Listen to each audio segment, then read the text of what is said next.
Hello, everyone. Oh my God, sorry for the mic. Thank you for joining us for this fourth edition of the EPFL finals of my thesis in 180 seconds. It's a real pleasure to see all of you in such a huge number. Whether you are a bright student, or a PhD student, a professor, a friend of a participant, a family, or a family's pet. My name is Lucas Guignat. I am the winner of last year's edition, and I will be your host today for this amazing journey. You know, last year we had the head of the International Media Relations at EPFL hosting the event, and now you get a PhD student. Sorry for you. So this event is organized by the EPFL Science Media Outreach Department and Communications Office, Mediacom. Thank you a lot for organizing the event. And will be bilingual, meaning that you will be able to hear presentations in French as well as in English. It's really up to the contestant and whether they want to complain or be comprehensible. So speaking about the contestant of tonight, here in the corner, ladies and gentlemen, we have the crème de la crème of public speaking at EPFL. Well, at least the contestant of this title, right? They all prepared for you a little something to make you smile, to make you laugh, but most of all, to share with you their exciting research. Yeah, so I think we can all agree, right? That presenting on stage, I mean, it's tough, okay? It requires learning, mental preparation, and a lot of work. So, you know, the little exercise that our candidate will do today is not easy, okay? They went through the text. Most of them went through a coaching session with Etienne Duval, a professional journalist that teach them on how to present. They rehearsed, hopefully a lot, but they passed the selections. And you know, it's not because something is not easy that it's not gonna go well. Don't worry, guys, huh? It's gonna be okay. I mean, just act like nobody's watching and it's fine. So yeah, if I would have to summarize the event, I would say that it's the only moment where your grandma understands your thesis and finds it super cool. Well, it's also a super good occasion to find the most science fiction applications for your research and put it in your text to make it look insane, like 3 silicon chips that will make you go to Mars, or nanowires that will make a quantum computer work, and so on and so forth. But the most important thing is that it's a moment where you make people dream with your art. It's also when science comes alive on stage. So now I just want to give you a couple of information about the contest, and I will get my cheat sheet because I don't want to get any facts wrong. So yeah, 3 presentations will be chosen by the jury and will be awarded a check of 1,000 francs for the first, a check of 700 francs for the second, and 400 francs for the third. They will also receive the tickets to go to the Swiss finals in La Chaux-de-Fonds, organized by the University of Neuchâtel. It will happen in the 6th of June, stay tuned. But wait, there are 400 francs more to win. And those ones, they will be given by you, the audience. Normally, when you entered, you received a little token, like this one. I actually received one. I will be able to vote, like this. And this is your voice.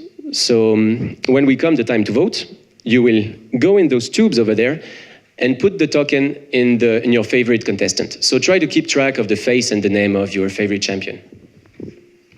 I would like now to salute the CVCI, so the Chambre Vaudoise du Commerce et de l'Industrie, and the representatives that are here today. Thank you a lot for sponsoring the event.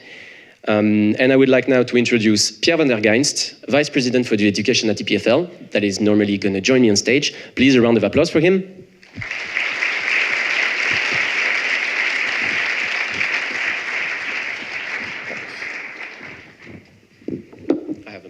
For you? Yes. So, hi. Hi. You're going to present your thesis in 1 minute, is that correct? No, I was told I had 3 minutes. 3 minutes is also fine. No, 1 minute is okay. 1 minute? 1 minute is fine. Okay, then the floor is yours. I did work 3 times less than the others anyway. All right, okay. Des données astrophysiques ou cosmologiques, des données climatologiques, des données venant de neurosciences. Ce sont des cas très divers, mais qui, ici, partagent un point commun. Tous ces signaux sont représentés sur une sphère. Ceci rend leur analyse particulièrement compliquée. La tâche de ma thèse était d'essayer de simplifier cela, et j'ai démontré que l'on pouvait créer des petites familles d'ondes localisées à la surface de la sphère, et dans lesquelles, avec un peu d'astuce mathématique, on pouvait décomposer n'importe quel signal en séries de coefficients qui sont plus faciles à utiliser, faciles à calculer, faciles à manipuler. Mais derrière cette esthétique, un théorème mathématique très compliqué m'a également permis de démontrer qu'on pouvait recombiner tous ces coefficients sans perte d'information. Et si je dois donc résumer cet exercice, je dirais que ma thèse de doctorat fut une période très féconde, mais c'est très difficile à expliquer en 48 secondes.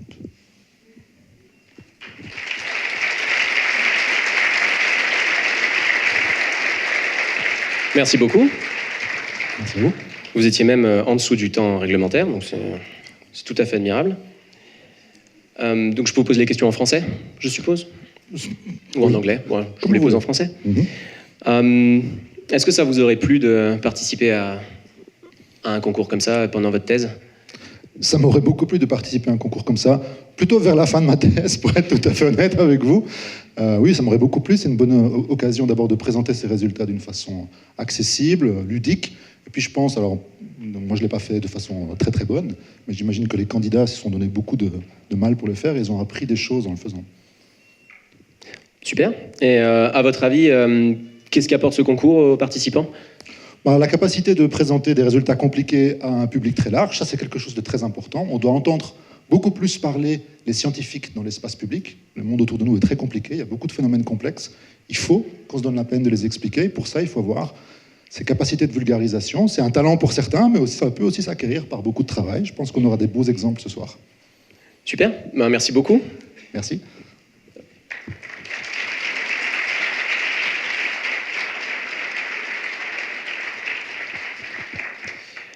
So I would like now to present you the members of the jury, so the people that are gonna judge you. And please, I will ask you when I cite your name to stand up, and then we will have a round of applause for you. So first, the president of the jury, Guizou van der Goot, doyenne de la faculté SV et directrice du Laboratory of Cell and Membrane Biology. In second, we have Anne-Clémence Corminboeuf, Computational Molecular Design Laboratory. We have Mauro Latuada, manager en transfert de technologie à l'EPFL.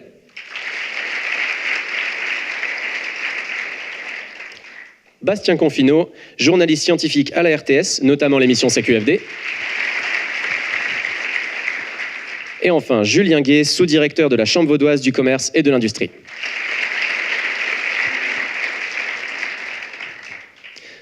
I think we're ready to roll. I'm then going to present the first candidate, and then the floor will be yours.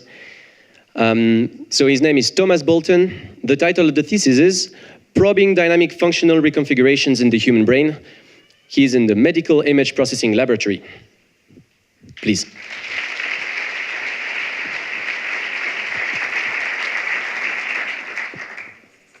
Can you hear me?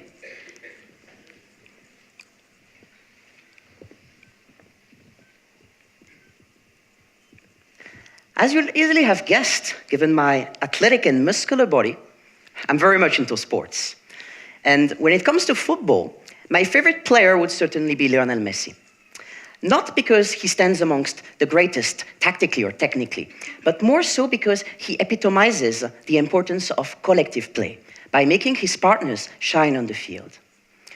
You see, it takes more than one player to build a working team. You need 11 of them, each of whom has specific functions, such as navigating through the opponent's defense. And to do so can rely on a set of skills, for instance, the extent, the velocity, or the direction of his motion. Now, it turns out that each of your brains is also a football team. And the players would be the brain regions. Each region activates upon specific conditions, for example, low-order sensory stimulation, or contributes to higher-order cognitive tasks. And each region has a dedicated profile of temporal activity with a characteristic amplitude, shape, and dynamics, which together translate into information smoothly flowing on the field of biological matter to lead, at the end of the day, the deserved and desired cognitive goal. Now, in my thesis, if each of your brains is a football team, I could say that I was hired as a coach whose task is to look after more than 1% of all football teams in the planet, because I study patients suffering from autism spectrum disorders, a disability that leads to communication, cognitive, and social impairments. And it's not an easy job, because I need to apply very complex mathematical models to probe the temporal evolution of brain regions and their interactions. And I have to do this not on 11, but on hundreds and hundreds of different areas. And on top of this, I actually don't get millions of dollars in doing so. Still, what I found is that in the autistic brain, individual regions actually do a pretty good job on their own. They will respond very vividly and very well to stimulation. The problem is more how they collaborate or interact together. A little bit as if midfielders and defenders in a football team would not manage to properly pass the ball to each other. And so I hope that through this short journey that we've made through the brain together, you realize how my work can contribute to humanity in two equally important perspectives. First, by shedding novel light on brain function, and second, by enabling Switzerland to finally, one day, win the World Cup. Thank you very much.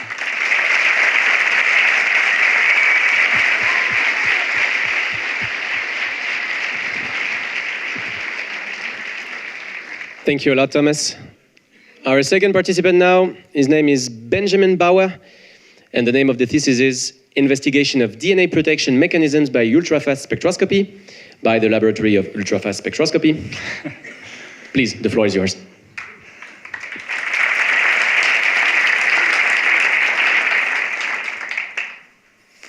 I will tell you a fascinating story about basic research with no applications. If ultraviolet radiation hits a biological molecule, it can get destroyed.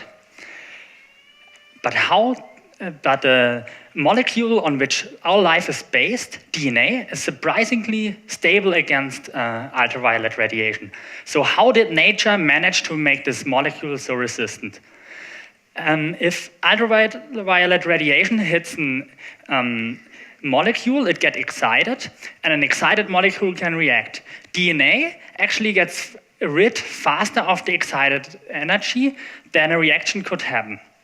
So to investigate this deactivation mechanism in detail, we have to investigate its ultrafast dynamics. I want to explain you our technique by an example. This sprinter on the left, if you want to know how he moves, you will not be able to capture all the details by your eye because your eye is not fast enough. But you could use a stroboscopic technique. So if the sprinter hears the starting signal, he starts running, and after a defined waiting time, we illuminate him with a flash of light, freeze by this the motion, and can take a picture. By taking several snapshots at different waiting times, we can record the whole motion and can investigate it in detail. We use a laser-based technique where one laser shot excites a sample and a second laser shot investigates the sample. So the second laser shot actually shines through the sample, and by the transmission of the different colors, we get information about the energy of the excited state. So I investigated two different samples. So in the middle, you see the basic building block of DNA, and on the right, you see a strand consisting of different building blocks. We investigated how the interaction in this strand affects the dynamics, and we figured out that the interaction slows down the deactivation process by 2 orders of magnitude and leads to a different excited state. So coming back to the big questions of life, did we now figure out how nature managed to get rid of this excitation energy in detail? Unfortunately, our sample molecules are quite far away from biologically relevant DNA molecules, but we developed a set of tools to investigate more relevant systems. Thank you.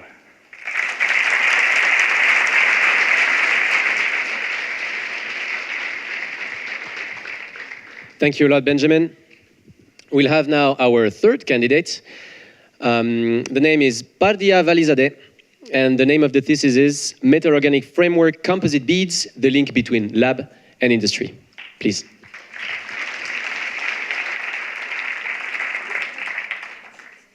Thank you. MOFs. Has anyone heard this word before? Well, I see only a few hands. I'm not surprised, because it's a very young field in chemistry of around 20 years, yet with so much potential that the next Nobel Prize in chemistry is expected to be dedicated to MOFs. Well, probably not to me yet, but I'm also waiting for a phone call. But what are MOFs? Metal Organic Frameworks, or MOFs for short.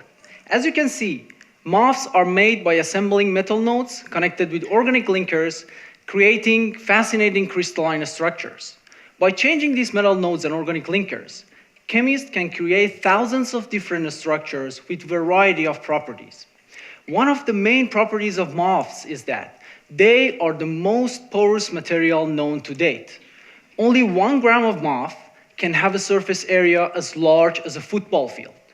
It's on this surface area where the molecules can be absorbed and chemical reactions can happen. This gives MOFs the power to act as a sponge to capture pollution from air and water, a catalyst for chemical reactions, a carrier for drug inside your body, a sensor, and the list goes on. But despite this huge potential, why no one has heard of them? Why they haven't found their way to the market yet? One of the reasons is that MOFs are crystalline powders, and working with powders, especially in large-scale industry, can be awfully messy. And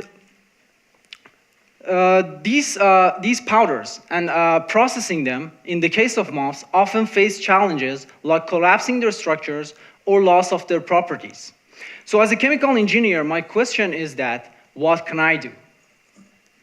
During my thesis, I've been working on developing composite systems that can not only preserve the intrinsic properties of these crystals, but also improve their performance for real industrial systems.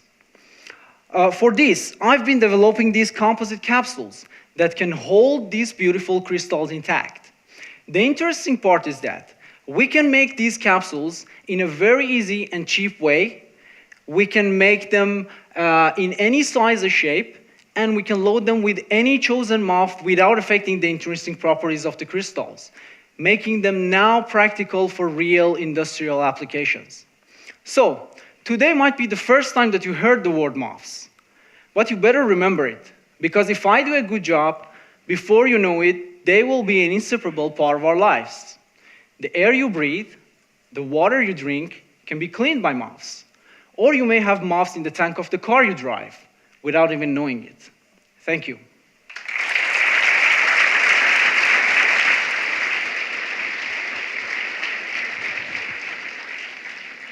Thank you a lot, Bardia. Now we'll have our fourth contestant. His name is Alvaro Charlet. The title of the thesis is Structured Hydrogels, Soft Materials Laboratory. The floor is yours.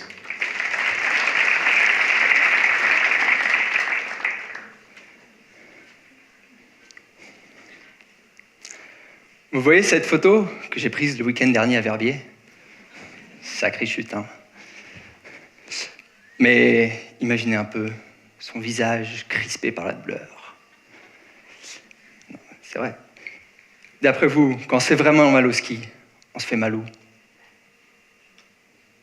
Et oui, on se fait mal aux genoux, et plus particulièrement aux ligaments croisés. C'est quelque chose qui arrive à quand même plus de 3000 personnes chaque année en Suisse. Et si c'est vraiment grave que le ligament est cassé, il faut venir le remplacer par un autre bout de ligament qu'on vient prélever quelque part dans le corps. C'est pareil, super compliqué. Pourquoi est-ce qu'on ne ferait pas tout simplement un nouveau bout de ligament? La réalité, c'est qu'on ne sait pas les faire. Et c'est vraiment une question de science des matériaux. Je ne vous parle pas de faire quelque chose d'aussi compliqué qu'un poumon ou un cœur. Non, non, c'est vraiment juste un fil accroché à deux os et qui est censé les tenir ensemble. En soi, c'est facile. Pour nous, en sciences des matériaux, on classe les ligaments dans la famille des hydrogels. Donc de la matière organique, d'où le nom de gel, et hydro, car ils sont imbibés d'eau. Il faudrait donc un tel hydrogel qui soit aussi mou, élastique, mais aussi tenace qu'un vrai ligament. Mais qu'est-ce que c'est la ténacité? Alors pour nous, la ténacité, c'est la résistance d'un matériau à la rupture. À quel point il va casser d'un coup ou pas. Et c'est le sujet de ma thèse, la ténacité des hydrogels. De retour au labo, je fais un petit peu comme en cuisine. Je viens changer la recette de mes hydrogels. Donc je viens changer les ingrédients, donc cette matière organique. Je viens changer la manière dont je les prépare, dont je les mélange, les temps de cuisson, etc. Et une fois que j'ai mon bout d'hydrogel, je viens faire ce que tout scientifique en sciences des matériaux adore faire. Je viens tirer dessus jusqu'à que, paf, ça casse. Et là, je le regarde au microscope. Et c'est ce qu'on voit sur l'image de droite. À droite, on voit comment la cassure s'est propagée au travers de mon hydrogel.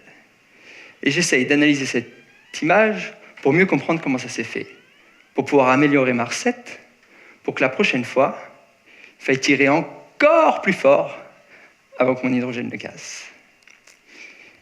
Et j'espère ainsi, un jour, faire un hydrogel qui soit tellement tenace qu'on puisse l'utiliser pour faire des ligaments artificiels et que, même si vous avez déjà fait les ligaments croisés, qu'on puisse tous retourner sur les pistes au plus vite, faire les fifous comme si de rien n'était. Merci.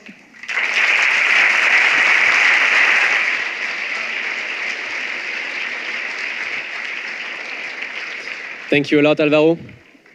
So now we will have our fifth participant. Her name is Oriane Poupard, and the name of the thesis is Développement d'un implant pour prévenir des ruptures d'anévrismes cérébraux, laboratoire de dispositifs photoniques appliqués. Thank you.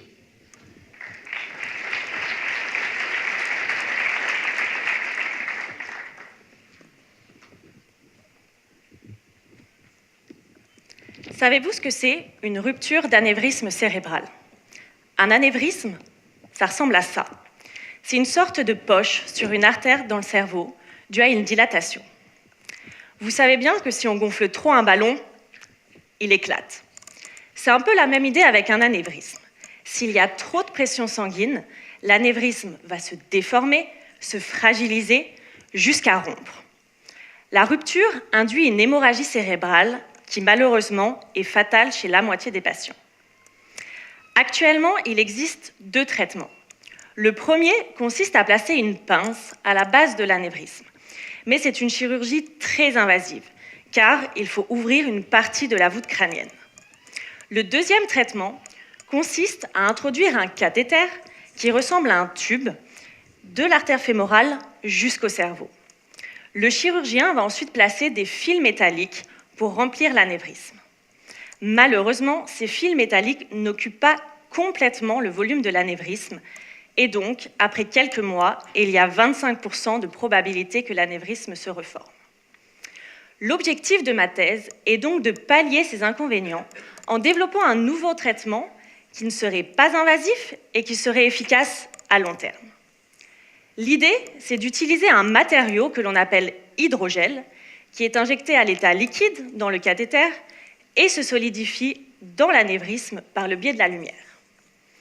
Comment la lumière va être apportée jusqu'au cerveau? Une fibre optique très fine est attachée sur le cathéter et permet la transmission de la lumière. Une réaction chimique, la photopolymérisation, va avoir lieu entre l'hydrogel liquide et la lumière, et c'est cette réaction qui entraîne la solidification. L'hydrogel doit avoir de bonnes propriétés mécaniques, c'est-à-dire être suffisamment liquide, un peu comme de l'eau ou de l'huile, pour être injecté dans le cathéter, et se solidifier pour avoir la même consistance qu'une pâte, ni trop molle, ni trop dure. Les propriétés biologiques sont aussi très importantes, car l'hydrogel est quand même placé dans le cerveau. Il faut donc qu'il soit biocompatible, mais aussi qu'il aide à la reconstruction de l'artère. Pour cela, l'hydrogel est fabriqué de façon à attirer les cellules à sa surface afin de former une fine couche qui va agir comme un pansement et qui va permettre l'obstruction de l'anévrisme au flux sanguin. On a beau faire toutes les recherches possibles, le meilleur moyen pour diminuer le risque d'avoir un anévrisme, c'est de moins fumer, de moins boire. L'eau, vous avez le droit, l'alcool un petit peu moins, et d'être moins stressé.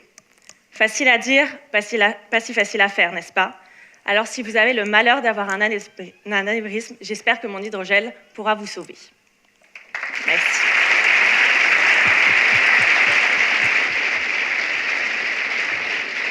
Thank you, Oriane. Number 6 on the list is Radmila Faizova, designing pentavalent uranium species to uncover the mechanisms of environmental uranium reduction. The group of coordination chemistry, please.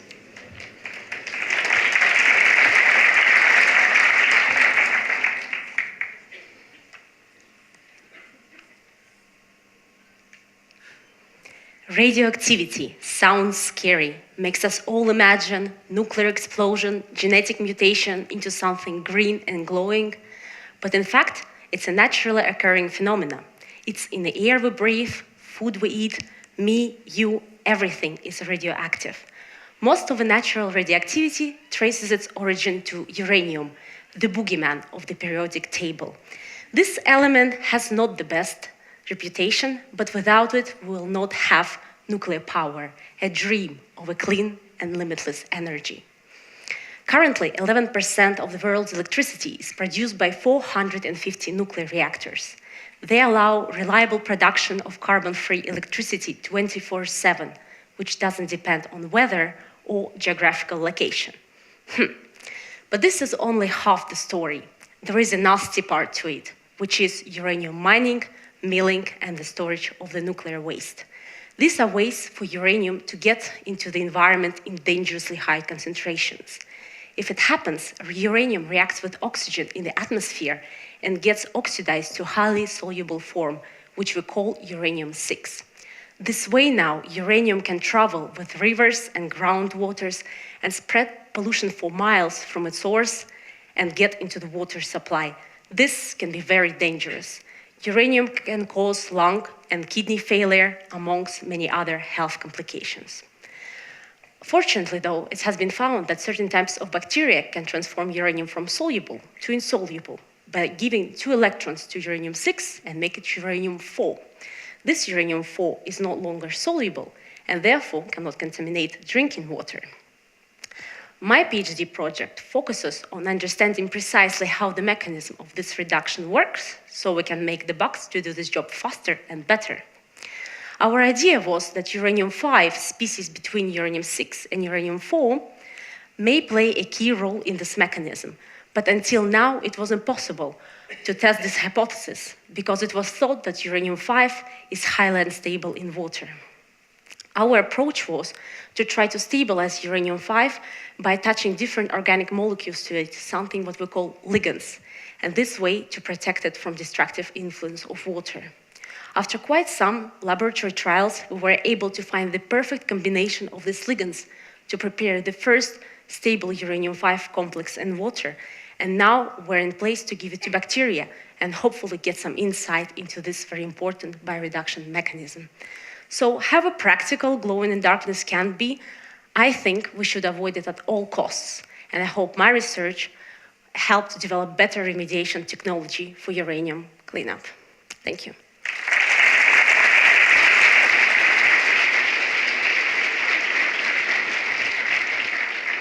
Thank you, Radmila. Our 7th contestant is Valentin Magnin.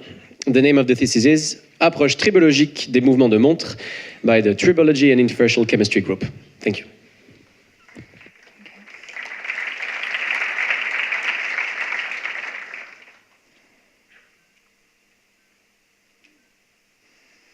J'ai remarqué que vous étiez presque tous arrivés à l'heure. Pas étonnant, puisque nous sommes en Suisse. Mais j'imagine que certains d'entre vous portent une montre mécanique. Dans ce cas, vous étiez tous en retard. Votre montre a pris au moins 2 secondes de retard par rapport à hier. Je vais essayer de vous expliquer pourquoi. Une montre mécanique, comme son nom l'indique, ne fonctionne que par des contacts mécaniques entre chaque pièce, ce qui signifie qu'aucune pile ne la maintient en vie. En réalité, toute l'énergie nécessaire à son fonctionnement est emmagasinée dans un ressort qui, en reprenant sa forme initiale, va transmettre l'énergie aux engrenages. Imaginons que je sois ce petit monsieur qui se promène avec sa valise pleine d'énergie. Le but de mon voyage, c'est d'atteindre les aiguilles pour vous donner l'heure de façon précise. Mais le problème, c'est que je risque de me perdre en chemin et donc de retarder le mouvement des aiguilles. Une montre mécanique est un système très complexe, fait d'une multitude de composants, qui sont de taille, de forme, de matériaux différents, auxquels s'ajoute un certain nombre de lubrifiants. Toutes ces pièces sont en contact, mais elles ne vont pas se comporter de la même façon selon que vous soyez sportif ou non, que vous portiez votre montre tous les jours ou seulement pour les grandes occasions, ou encore que vous soyez au sommet du Cervin ou bien au bord de la mer. Autrement dit, l'énergie a mille et une façons de se perdre dans votre montre, et par la même occasion, de vous faire perdre du temps. Ma thèse a donc pour but de comprendre et d'optimiser ces pertes d'énergie en utilisant une approche tribologique. Mais qu'est-ce que la tribologie ? Eh bien, la tribologie, c'est exactement ce que je viens de faire. La tribologie, c'est quand on essaye de se réchauffer en se frottant les mains. La tribologie, c'est la science des frottements. Donc moi, mon travail, c'est de récupérer des pièces de montre portée, d'observer où et comment elles se sont usées. Ensuite, j'essaye de reproduire en laboratoire cette usure et ces frottements afin d'identifier les paramètres clés que l'on pourra modifier pour réduire les frottements et donc les pertes d'énergie.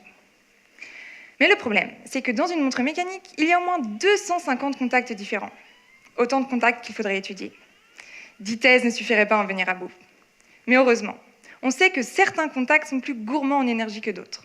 Par exemple, le célèbre échappement en encre suisse dévore à lui seul 70% de l'énergie qu'il reçoit. L'étude de ces contacts me permet donc de trouver des solutions pour que vous soyez à l'heure.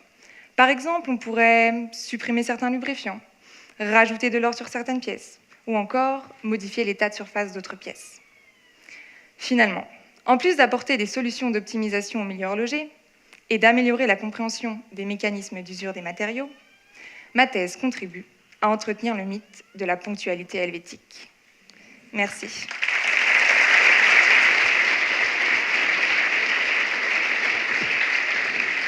Thank you a lot, Valentin. Having a good time? It's fine? Cool, I hope so. I'm having a blast, by the way. Huh? So now we'll have a short interlude with the intervention of Etienne Duval, so the journalist that coached the participants. So please join me on stage. Round of applause for him. Thank you.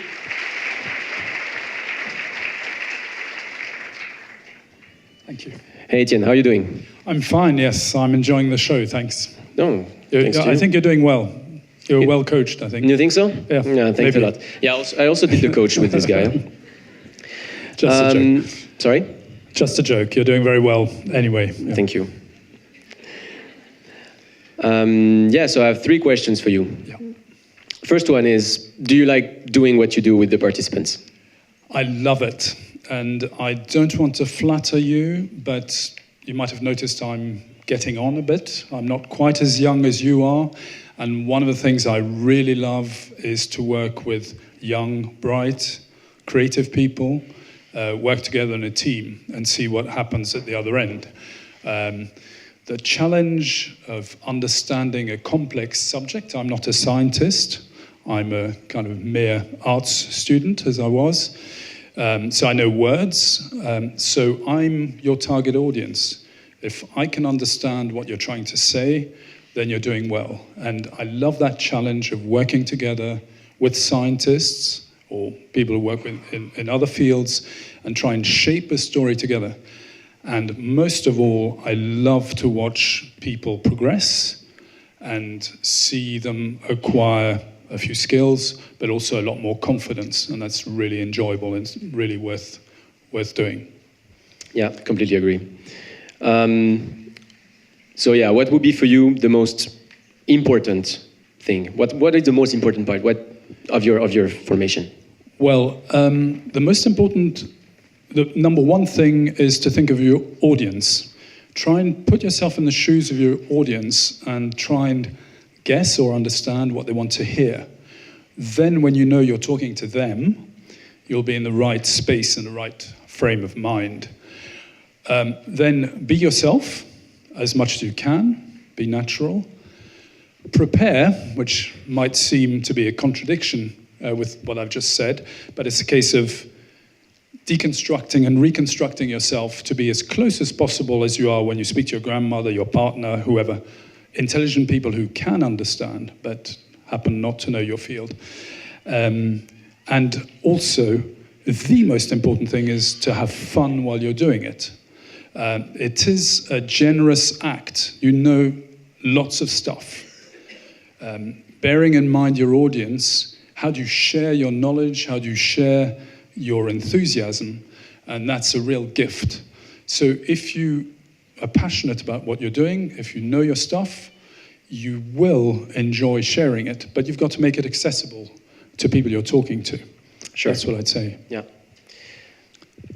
So, yeah, as a last thing, do you have an anecdote or maybe a frequent mistake that you find during the sessions? Well, there was quite a funny anecdote. I was working with this guy called Luca Gugnard.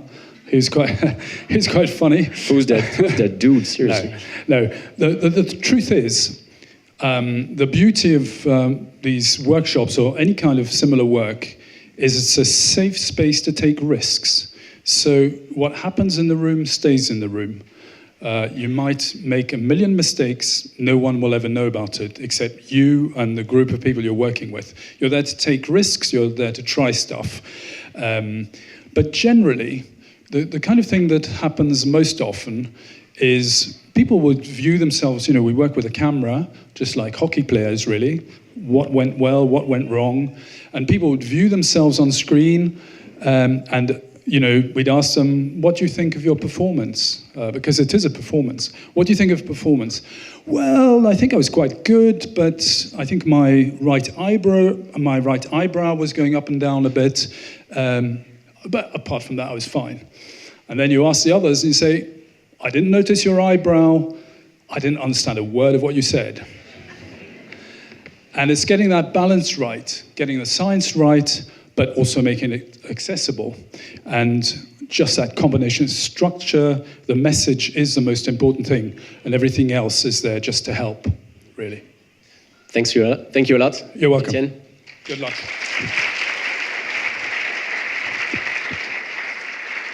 I just realized that I was supposed to give you a fresh reminder of the 7 talks we saw just before, so I'm going to do it now. I'm sorry for the staff that has to rewind the presentation.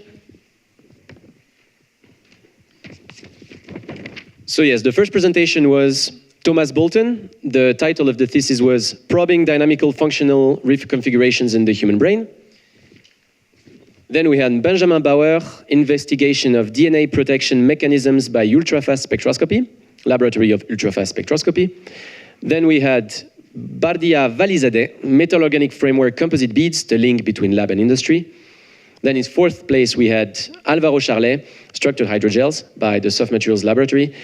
Then we had Oriane Poupard, Développement d'un implant pour prévenir des ruptures d'anévrismes cérébraux, Laboratoire de dispositifs photoniques appliqués. Then we had Radmila Faizova, Designing Pentavalent Uranium Species to Uncover the Mechanisms of Environmental Uranium Reduction by the Group of Coordination Chemistry. And then we had Valentin Magnin, Approche tribologique des mouvements de montre by the Tribology and Interfacial Chemistry Group.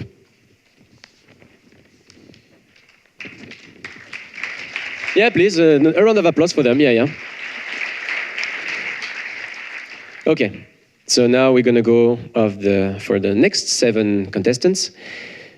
The first is Diego Francescangeli, Life and Time of Aerodynamic Vortices by the Unsteady Flow Diagnostics Laboratory.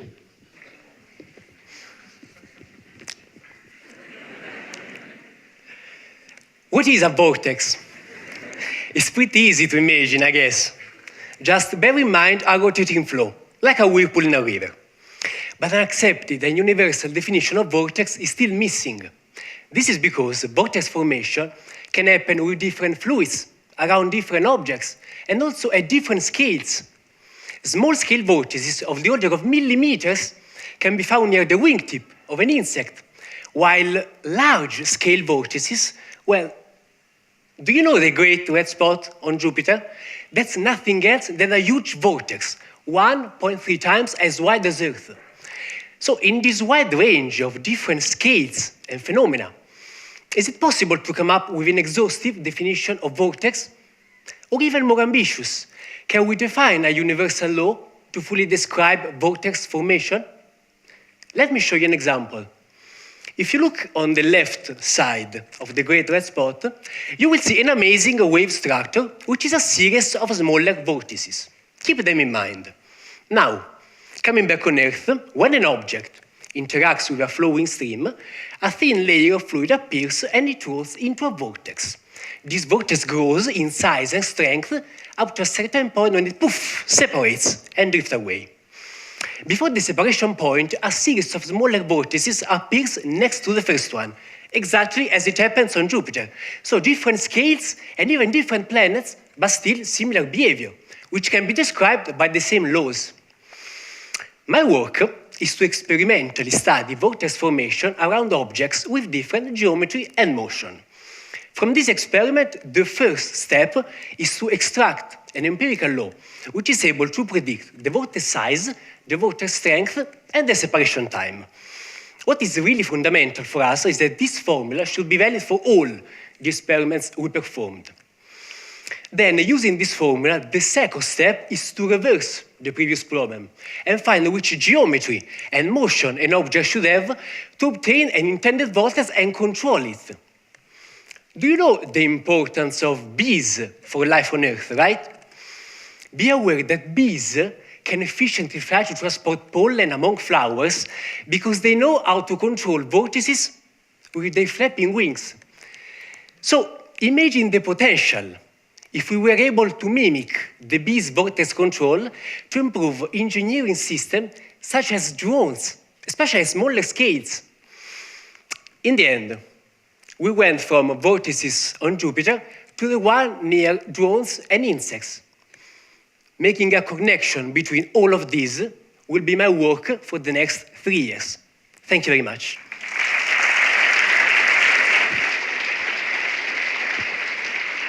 Thank you a lot, Diego, for those two presentations. Okay.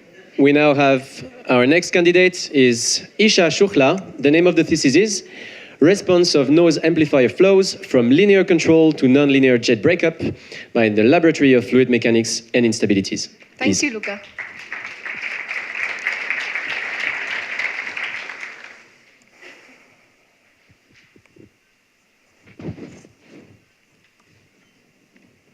The controlled generation of micron-sized droplets is central to many applications, as in medicines, pharmaceuticals, chemical engineering, and material science. An everyday yet elegant application is in the use of inkjet printers, where monodispersed micron droplets are generated for graphical purpose. Another interesting application is in the use of droplet generators for optimized dispersion of medicines inside the lungs. A prerequisite for the efficient production of such micron-sized drops is the presence of a highly thin liquid thread, also known as a liquid jet. In this context, my thesis aims at understanding and implementing the control of liquid jets. The subject is analogous to the case of constant flow of water from a shower head, where a continuous stream of water is ejected and due to external forces breaks into drops of varying size. The thesis aims to understand the same phenomena at microscale level, in addition to the aim of producing equi-sized and equi-spaced drops. Implementation of jet control at microscale is similar to the sport of slacklining. Now, no matter how bad you're at this, imagine yourself balancing on the slackline. This is an example of a marginally stable system where the presence of a small disturbance from an external source is sufficient to make you fall down. This external forcing can be created by your friends by pulling the slack line. Thus, the aim here is to find the optimal forcing applied by your friends such that you fall down in the quickest possible time. considering the man and the child to be your friends. For a given frequency of hand motion, the man will be faster than the child in making you fall down because of his ability to produce a larger amplitude of perturbation. In other words, the only possible way for the child to make you fall down using the optimal forcing would be by increasing the frequency of her hand motion. Thus, the optimal forcing is proportional to the product of the size of the person and the frequency of hand motion. Smaller the size, larger the frequency required. We now assume that the slack line along with you represents a jet, and the motion of you falling from the slack line represents the breakup of a jet into a drop. The probability of drop formation increases in presence of a forcing characterized by its amplitude and frequency. Finally, we apply this forcing recurring in time to have a controlled generation of monodispersed drops. Thank you.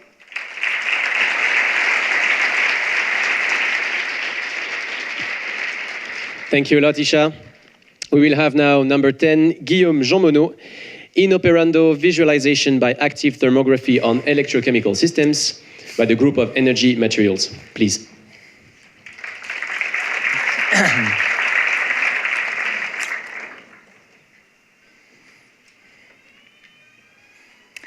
You're probably all familiar with the proverb, diamonds are forever. Well, if we want to be able to admire them forever, we should probably cut our dependency on fossil fuels and move toward renewable energy sources. But the problem with many of them is that they depend on the weather. One day we may have too much electricity, and the next, too little. We need a way to balance them. An easy way to do so would just be to keep some of our natural gas power plants and use them to produce electricity when needed. However, that neither eliminates our dependency on fossil fuels, nor utilizes that excess renewable electricity that is produced. What if, instead of just burning methane to produce electricity, we could also produce methane to store that excess renewable electricity? Well, luckily for you, diamond lovers, that is exactly what I'm working on. When methane is burned, its chemical bonds are broken, and it creates new bonds with oxygen to produce carbon dioxide, steam, and heat. Thus, if we want to produce methane with that excess electricity, we need to 1, remove oxygen from carbon dioxide and steam, and 2, recreate the original bond to form methane. Easy peasy, right? Well, things are often not as they seem. Diamonds may be forever, but this is no diamond. This is zirconium oxide, and for us, it is much more valuable than diamond. If we mix it with a little bit of yttrium oxide and sandwich it in between 2 electricity conductive material and heat the whole sandwich up to about 600 degrees Celsius, then oxygen can be conducted through the zirconium oxide mixture from one side of the sandwich to the other when a current is applied. This sandwich, known as a solid oxide electrolyzer, allows for oxygen to be efficiently ripped from carbon dioxide and steam to produce hydrogen, carbon monoxide, and oxygen. But have you ever had that traumatic experience of biting into a sandwich and it just all come apart? Well, this sandwich too is not completely stable.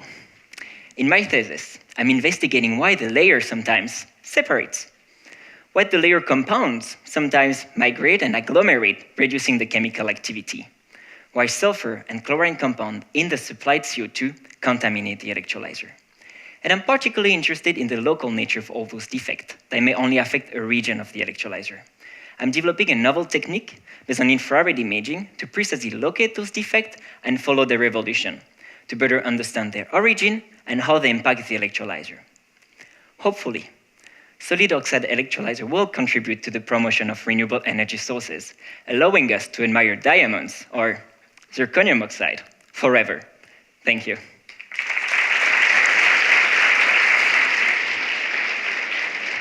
Thank you a lot, Guillaume. Our next participant is Daniele Ongari, synergy of classical and quantum computational methods to investigate the properties of metal-organic frameworks. Please. Thanks.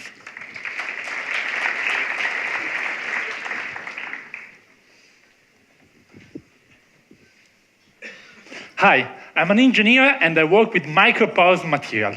Microporous means that these materials have lots of very small holes, like a sponge. Sponges can absorb water. Microporous material can absorb gas molecules, like carbon dioxide. And since they can absorb some molecules better than others, we actually use them to separate gas mixtures. So some time ago, I was having my mid-PhD crisis. Who doesn't? And the title of this article really struck me. 7 chemical separations to change the world. And I was working on one of these 7, using microporous material to separate carbon dioxide from industrial gassing, limiting emission in the atmosphere. And I was happy to read that I was contributing changing the world. Oh, wait, the word separation was making me feel uncomfortable. Yes, because I learned that if there is a way to change the world, that way is love. Yes, love, and love is joining. But look at that. Someone is saying that we could change the world using separation. And to me, separation is the opposite. Separation is dividing. Separation is hate. This was a huge ethical dilemma. So this is the story of how I shaped my thesis to fix it. 2 things I need to tell you about my material. One, I never touched any of them. I use computers to model them, because 2, I study materials that are crystalline. Like that one. Do you see in the blue box? In a crystal, all the information about the structure is contained there, by just the position of few atoms that they are repeated over and over in the crystal, billions of times. And if I can understand how a gas molecule behaves inside the box, I'm done. That blue box is just like the DNA of my material.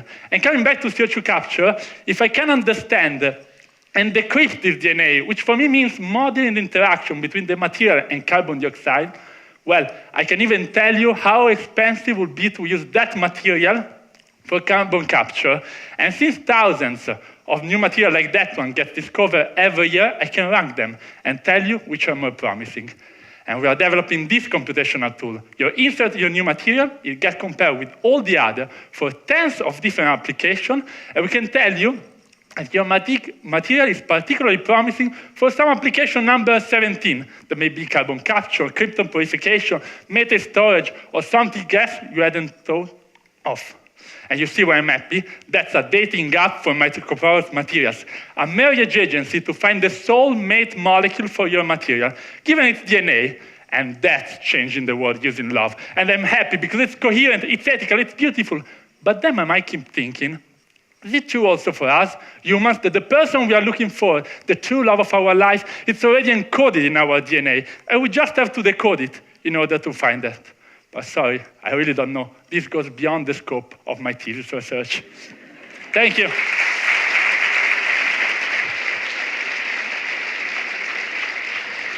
Thank you a lot, Daniele, for this very energetically romantic presentation. Now, 12th participant, we will have Elena Battistello, identification and characterization of novel therapeutic targets in lymphoma from the ISREC. Thank you.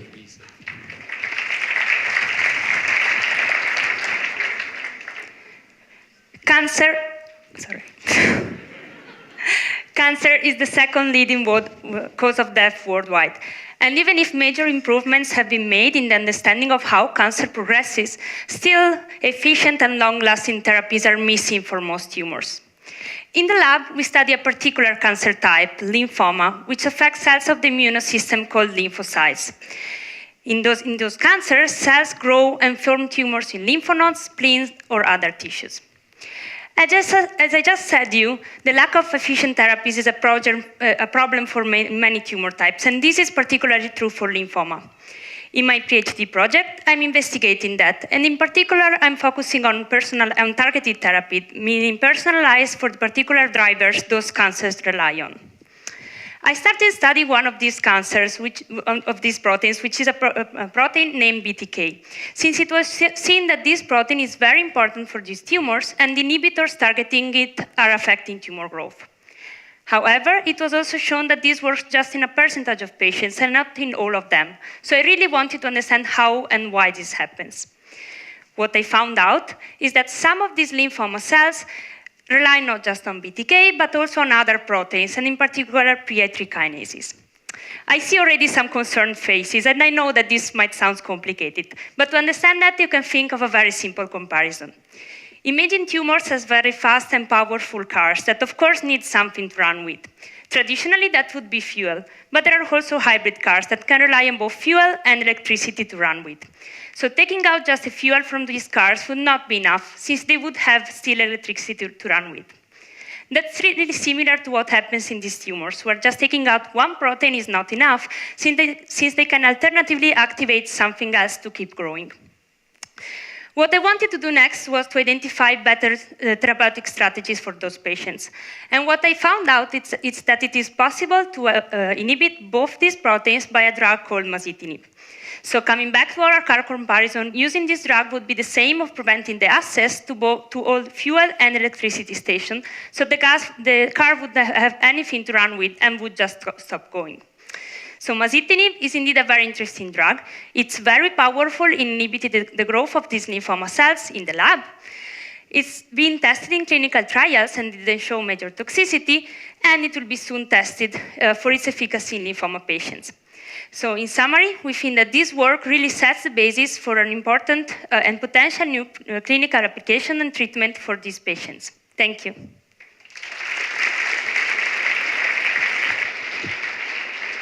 Thank you a lot, Elena. Now we will have Josué Guéring, Microphysics of Mountainous and Antarctic Snowfall by the Environmental Remote Sensing Laboratory. Please. Merci. Bonjour tout le monde.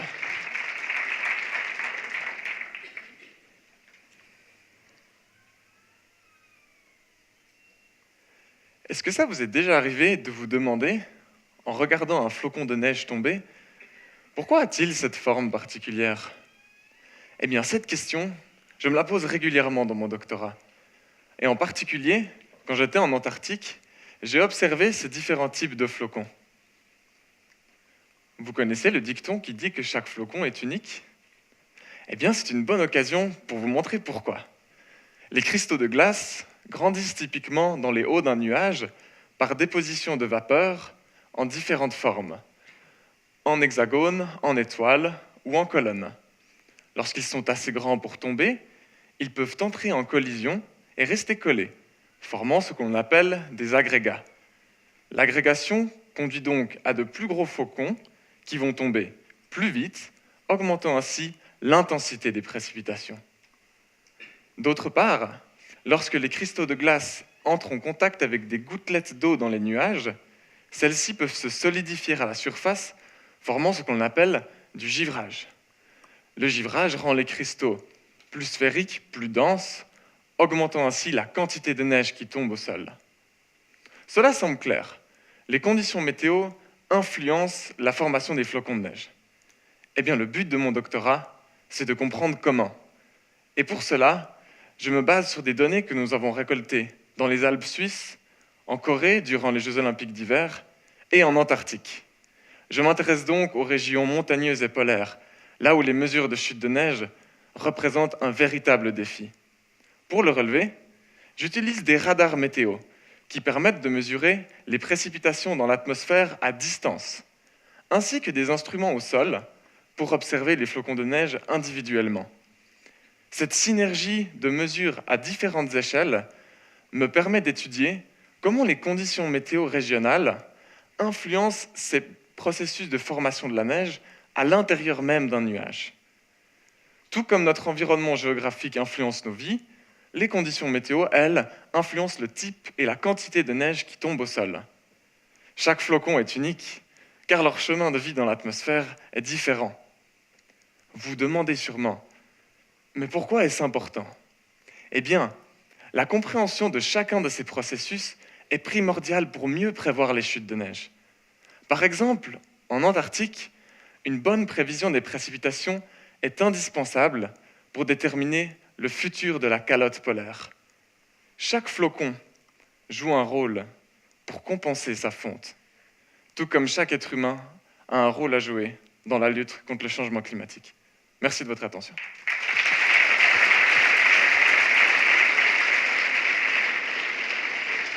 Thank you a lot, Josué. And now the last contestant, Camille Wolf, Inactivation of Waterborne Virus, Kinetics and Mechanism in the Environmental Chemistry Laboratory. Please.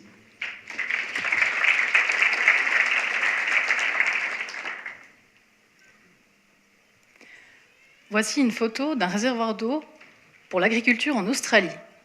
Comme vous pouvez le voir, il témoigne de l'extrême sécheresse à laquelle a dû faire face le pays l'été passé. Malheureusement pour nous, ce genre de scénario risque de se répéter dans le futur, et même d'augmenter.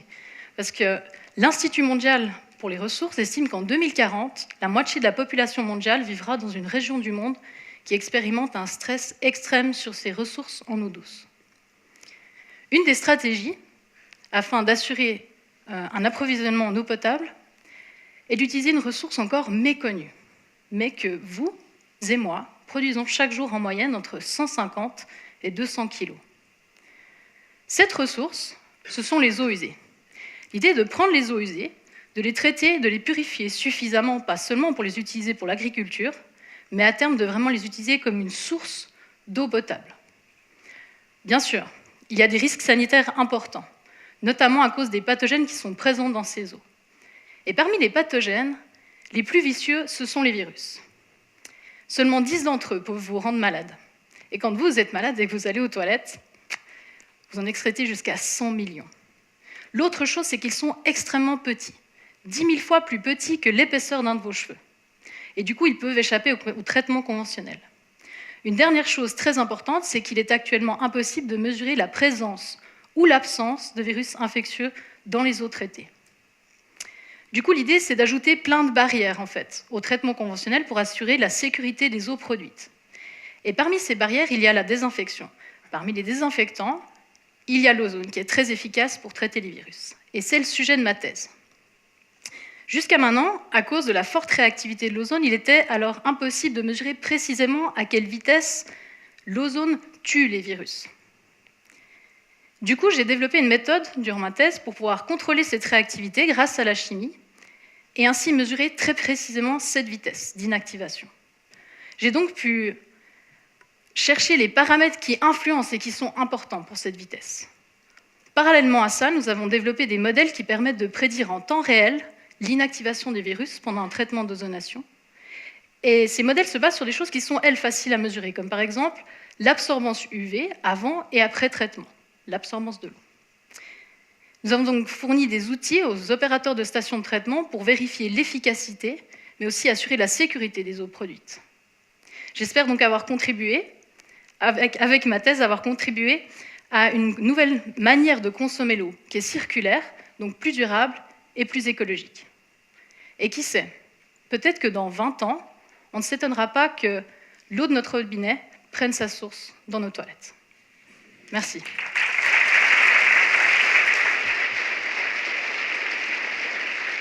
Thank you a lot, Camille. Thank you. So I will do just a sum up for you. So number 8 was Diego Francesca Angeli. The title of the thesis was Life and Time of Aerodynamics Vortices, Unsteady Flow Diagnostics Laboratory.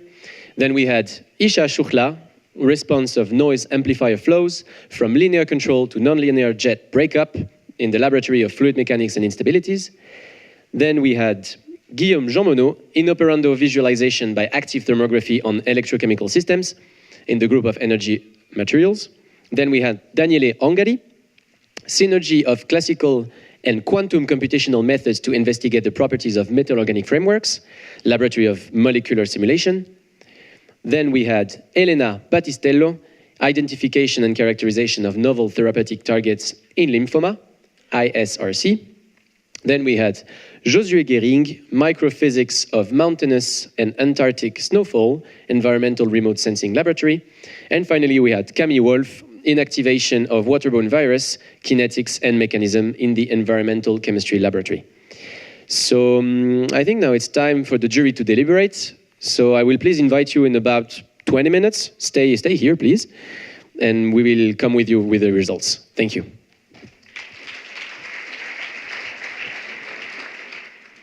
So, back here with the results. I hope that no contestant tried to bribe you into voting for him or her. So I will be, two people will join me on stage now to give the prizes. We have the president of the jury, Guizou van der Goot, please, and the CVCI representative, Julien Gay, and we will give the prizes.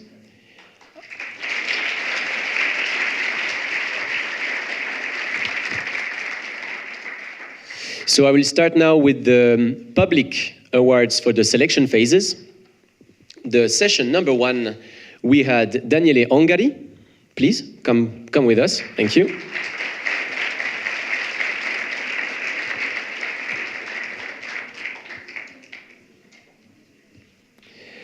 Then for the second session, please, Daniele, can you stay with us? Thank you a lot. Because we're going to make a big picture all together, and yeah. So then we had, for the second selection session, we had Valentin Magnin. Please come on stage.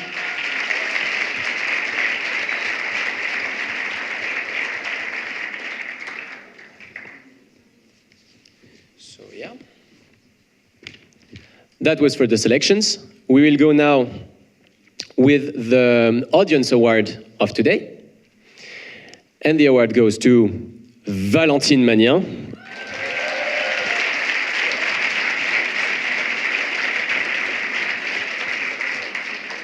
People really like watches, apparently. So now let's go for the big 3. We'll start by the third place. So number 3 of My Thesis in 180 Seconds, 4th edition EPFL Finals is Josué Guéring. Please applause.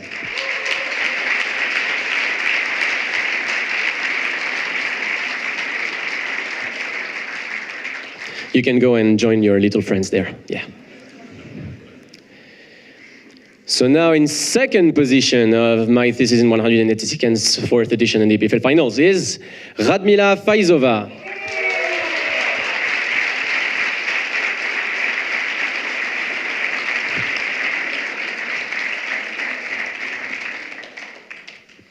And now the big winner. Who's gonna be, right? Un roulement de tambour. Brrr.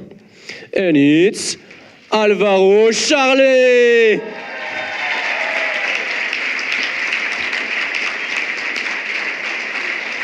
Félicitations. Juste petite anecdote, avec Alvaro, on a fait toutes nos études ensemble, on se connaît depuis genre 6 ou 7 ans, je sais pas. Donc voilà, juste... Est-ce que quelqu'un veut dire un mot? Qu'est-ce que ça fait de gagner ma thèse en 180 secondes finale EPFL? Allez.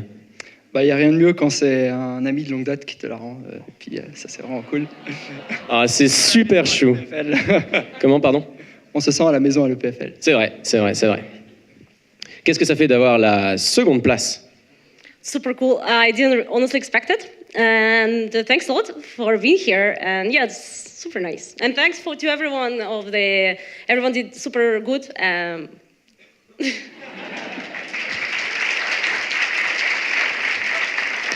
the third position, Josué. So, ça fait plaisir? Ouais, ça fait plaisir, c'est clair. Ça fait zizir? Aussi, on peut dire, ouais. Merci à tous, c'est une expérience super. Et puis, Je suis tout à fait d'accord. Merci beaucoup, Josué. Alors, Valentine, qu'est-ce que ça fait de gagner le cœur du public 2 fois d'affilée? Ça fait plaisir, j'imagine. Les gens aiment bien les montres, apparemment. Ouais, ils aiment bien être à l'heure, tu penses? Oui, ils sont suisses, donc normalement, oui. Ouais. Daniele, I think you convinced by your energy and also your passion, right?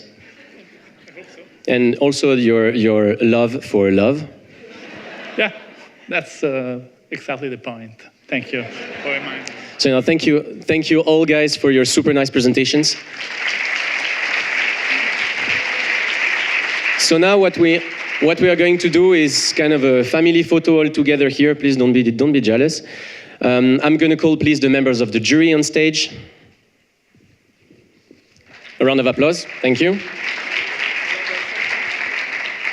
Oh yeah, of course. Oh yeah, of course. Now we have to give, first of all, before the photo, we will give the certificates of all the candidates, and they will join us for the picture. So we had Thomas Bolton, probing dynamic functional reconfiguration in the human brain. Please join us.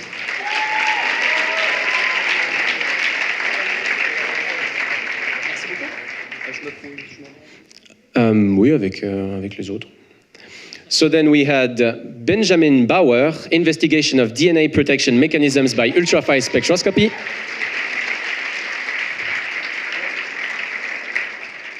Then we have Bardia Valizadeh, Metal Organic Framework, Composite Beads, the link between lab and industry. Alvaro Charlet, that doesn't need to stand up. Oriane Poupard, développement d'un implant pour prévenir des ruptures d'anévrismes cérébraux.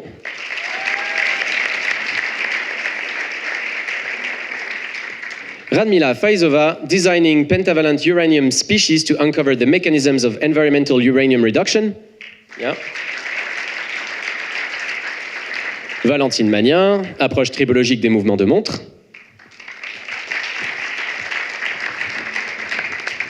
Diego Francescangeli, life and time of aerodynamic vortices.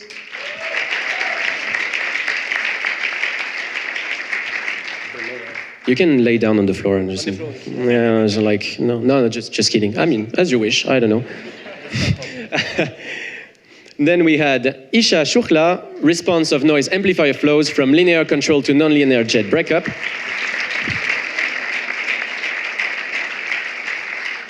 Guillaume Romano, inoperando visualization by active thermography on electrochemical systems.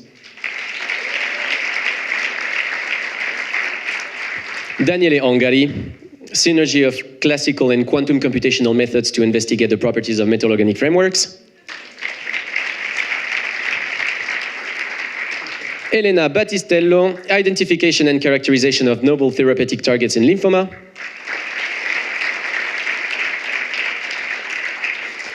Josué Guéring, microphysics of mountainous and Antarctic snowfall. Where is he? He's over there, yes. And Camille Wolf, inactivation of waterborne virus, kinetics and mechanism.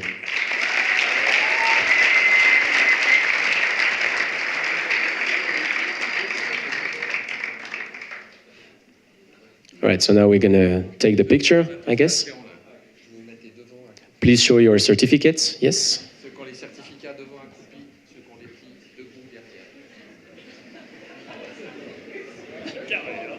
So please, member of the jury, come also closer. So we see everybody.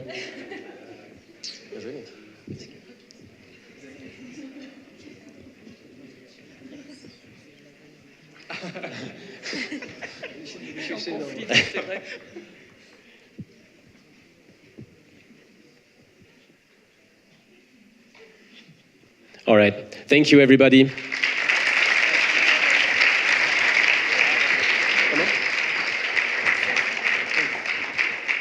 Juste avant que tout le monde parte, j'aimerais juste remercier les membres du jury de la finale, ainsi que des sélections, les sponsors, donc le CVCI, Chambre vaudoise du commerce et de l'industrie.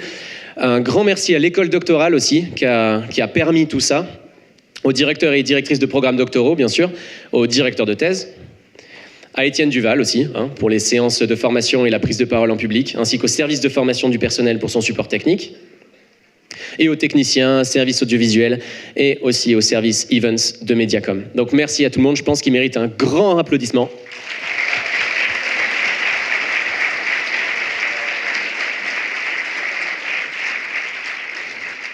Et voilà, il ne me reste plus qu'à me congédier de vous. Je vous dis au revoir, à la prochaine. Et puis ceux qui ont une petite invitation, vous pouvez rester un peu plus longtemps. Merci.